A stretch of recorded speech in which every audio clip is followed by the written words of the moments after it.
बिस्मिल्लाहिर्रहमानिर्रहीम। Welcome to Arfa's cooking world. मैं हूँ अरफा और आज मेरे किचन में बन रहा है ऑरेंज स्क्वैश।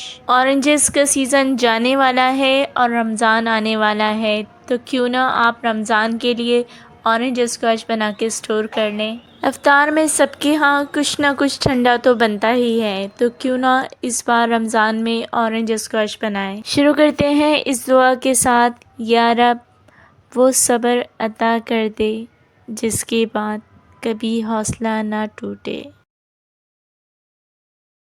12 फ्रेश ऑरेंजेस ले लिए थे मैंने। ऑरेंजेस को हम उस वक्त काटेंगे जब हमारा शीरा तैयार हो जाएगा। तो हाफ़ लीटर मैंने पतीली में पानी ले लिया है और उसमें मैं ऐड करूँगी शुगर। 1.5 कप मैं शुगर ऐड करूँगी इसमें। आप अपने टेस्ट के अकॉर्डिंग ऐड कीजिएगा। शुगर सिरप को हमें सिर्फ शुगर मेल्ट होने तक पकाना है। इसको हम लो फ्लेम पर पकने देते हैं और ऑरेंजेस का हम जूस निकाल लेते हैं। ऑरेंजेस के मैंने 2-2 पीस कर लिए हैं। बाकी ऑरेंजेस का जूस मैंने निकाल लिया था। इसी तरह से प्रेस करके जब तमाम जूस निकल जाएगा तो फिर हम इसको स्ट्रेनर से गुजार देंगे, ताकि इसमें जो सीड्स हैं या पल्प है वो अलग हो जाए और जूस अलग हो जाए। सारा जूस मैं इसी तरह से स्ट्रेनर से गुजार दूंगी ताकि हमारे पास प्योर ऑरेंज का जूस आ जाए। शुगर सिरप की तरफ आ जाते हैं। हमें इसमें कोई 1 या 2 तार नहीं बनाने, जस्ट शुगर को डिज़ोल्व करना है, जो कि हो चुकी है। तो इस वक्त हम इसमें जो ऑरेंज का जूस हमने स्ट्रेनर से गुजारा है वो हम इसमें डाल देंगे। मिक्स करके इसको लो फ्लेम पर पकने देंगे हम। ऑरेंजेस का जूस तो हमने निकाल दिया, लेकिन ये गूदा अभी भी हमारे पास है।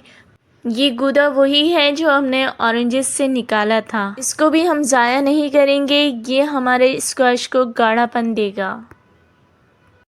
इस गूदे को हम ब्लेंड कर लेंगे। गूदे को मैंने ब्लेंड करके इसका जो पल्प है वो अलग कर लिया है, ताकि वो मुंह में ना आए। और ये हमारा गाढ़ा सा जूस आ गया।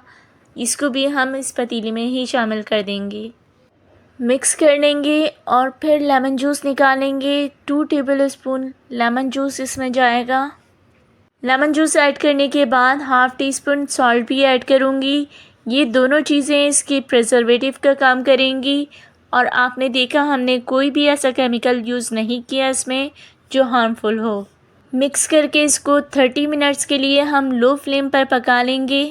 पकाने के बाद इसमें थिकनेस भी आ जाएगी और इसका फ्लेवर भी अच्छा हो जाएगा। इसको पकते हुए 30 मिनट्स गुजर चुके हैं और अब हम इसका फ्लेम ऑफ कर देंगे और इसको ठंडा कर लेंगे।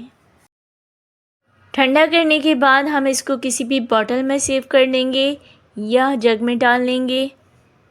आप इसको बना के 2-3 महीनों के लिए स्टोर भी कर सकते हैं। ये बना लेंगे तो आपके लिए रमज़ान में बहुत आसानी होगी।